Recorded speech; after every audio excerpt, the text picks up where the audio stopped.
అంత్యదినమున నేను వారిని లేపుదును. ఇప్పుడు ఆయన్ని చూస్తే, ఆయన్ని నమ్మితే ఖచ్చితంగా వారు ఏం చేయబడతారంట అంత్యదినమున? ఎవరైతే ఆయన్ని నమ్ముతారో లేదా ఎవరైతే ఆయన్ని చూస్తారో వారికి దేవుడు ఏమిస్తాడంట? కాటుక. ఇక్కడే మీకు ఒక రహస్యం చెప్తాను కాటుకను గురించి. కాటుక ఎవరి చేతిలో ఉందని చెప్పాను? సరే, పరిశుద్ధాత్మ దేవుడు మనకి ఏం చూపించాలనుకుంటున్నాడు? మనల్ని ఎక్కడ నడిపించాలనుకుంటున్నాడు? సత్యము నుండి.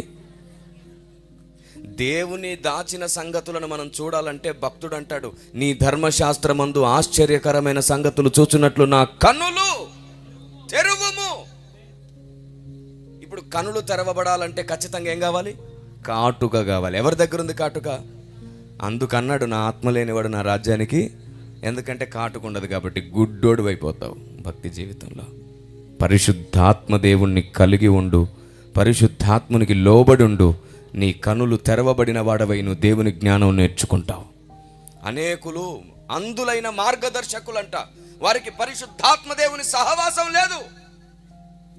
పరిశుద్ధాత్ముడిచ్చే కాటుక వారి కనులకు లేదు.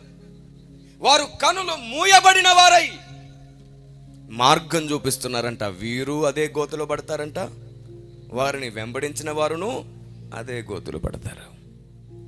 ఎంత దారుణమైన వ్యవస్థ చూడండి. ఎన్ని వాక్యాలు చూపించినా వారి కనులు కనబడట్లేదు, కాటుక లేదు కదా. ఎన్ని ఆధారాలు చూపించినా వారు నమ్మట్లేదు, కనులు మూయబడి ఉన్నాయి కదా.